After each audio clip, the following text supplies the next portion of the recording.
Good morning, my Real News Media TV family. Thank you so much for tuning in this morning, and I'm wishing for everyone a wonderful and a productive day. And in the news this morning, 2 women in police custody following firearm and ammo seizure in Franklin Town. 2 men were taken into police custody after a team of officers assigned to the Kingston Eastern Police Division seized a firearm and 10 rounds of ammunition during an operation on Northumberland Lane in Franklin Town, Kingston 16 on Wednesday. Reports are that about 11 a.m., lawmen were in the area when they saw a man whose actions aroused their suspicion. On seeing the police team, the man reportedly ran into a house. He was pursued by the police and subsequently caught. A search of the house was conducted where the firearm was found and seized. Another man who was seen in the house was also arrested, the police said. Both men were taken into custody, however, their identities are being withheld pending further investigation. Alleged killer of 3-year-old prepared to represent himself at a trial. Devon Williams, who is charged with the murder of 3-year-old Asher Campbell in Pagee and the parish on May 29, has told the court that he is prepared to represent himself in his trial. Williams, a 33-year-old laborer of Pagee, was without legal representation when he appeared in the St. Mary Parish Court on Tuesday to answer to charges of murder and wounding with intent. When the matter was called up, Parish Judge Nicole Kellier asked the investigating officer if Williams had any legal representation. In response, the police officer told the judge that Williams did not have a lawyer as yet, but his father was working on it. The judge also asked if there was any family member present in court for the accused, to which the investigating officer replied no. He said he had been trying to reach Williams' father without success. "Your Honor, normally when I call the father and don't get him, he would return the call," said the investigating officer. "I don't mind representing myself," Williams later told the court. When questioned by the judge as to why he would choose to do so, Williams replied that the truth shall set him free. Williams is accused of killing Asher and injuring 6 other people in an unprovoked attack on the afternoon of May 29. His father, Philip Reddix, has claimed that Williams returned to Jamaica recently from the United States, where his mother lives, displaying signs of mental illness. According to Reddix, his son was fine until he was stabbed in the U.S., and it looked like from there things don't go right with him. Reddix said while his son was on medication after the incident, he showed no signs of mental disorder. He said when Williams arrived in Jamaica, his mother called to say their son had forgotten his medication and that she would be sending them to him. Up to the time of the attack that left the child dead, the medication had not arrived. In court on Tuesday, the judge queried if Williams had received any psychiatric treatment, to which the investigating officer replied that he was taken to the Anota Bay Hospital where an evaluation was done. The judge then requested the evaluation report, but the investigating officer said it was at the Islington police station where Williams is being held. Kellier then remanded Williams into police custody and ordered that he appear before the court again today. She also ordered that his father or another relative should be present at the next court sitting. On hearing the judge's declaration, Williams asked if she would be the one to judge him on Thursday. When the judge answered in the affirmative, Williams told the court that he needed a phone call as he would like to make contact with the United States authorities as he has another court matter there. "I need to call them so that they know that I am not being neglectful of my court date," said Williams. At that time, the judge questioned if Williams is an American citizen. While the investigating officer did not say if Williams has a citizenship in America, he told the court that a personnel from the American consulate visited him while he was in custody at the police lockup.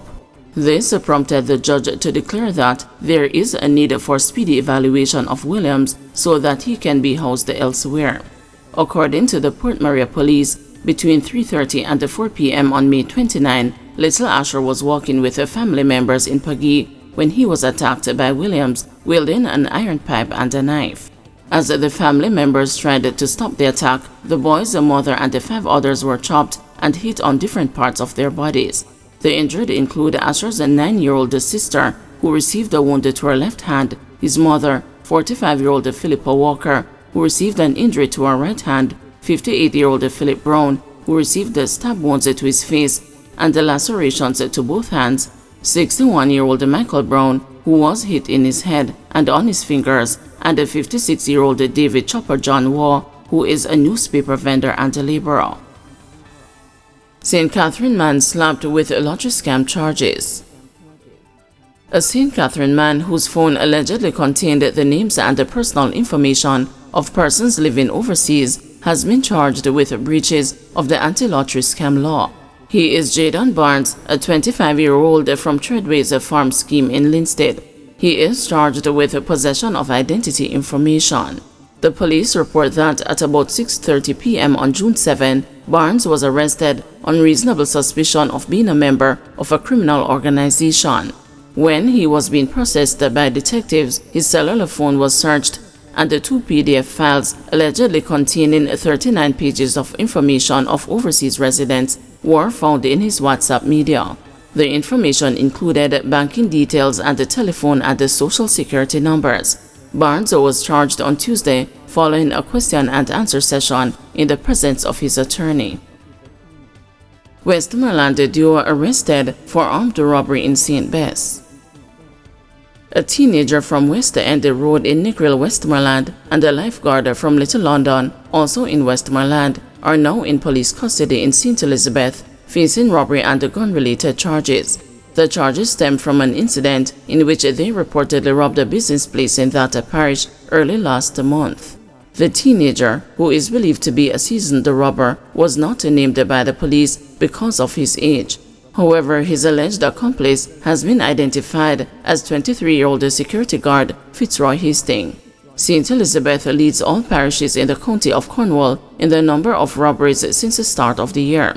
According to reports, on the afternoon of May 7, at approximately 3 p.m., Hastings and the teen entered the business place and after walking around for a while, posing as customers, pulled handguns and accosted the business operator, demanding money. The business operator complied, handing over an undetermined amount of cash. The duo then stole several iPhone and Samsung tablets. After the robbery, the two reportedly fled the location in a Toyota Axio motor car, which was seemingly waiting on them.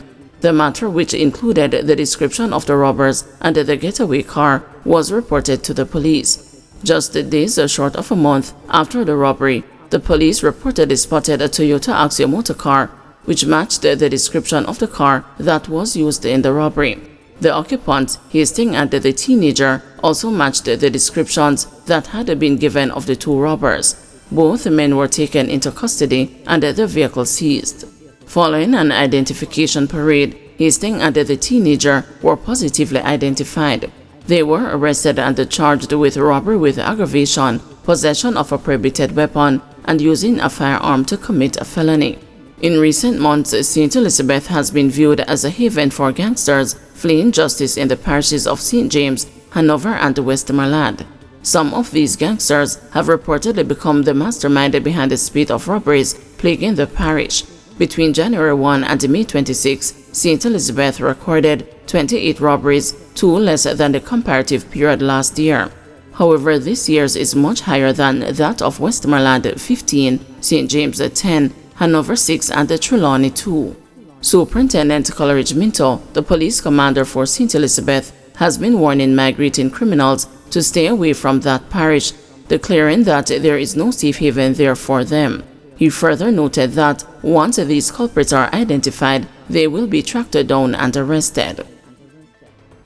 Guys, thanks for watching. Please join us this afternoon at 2 p.m. for another news update.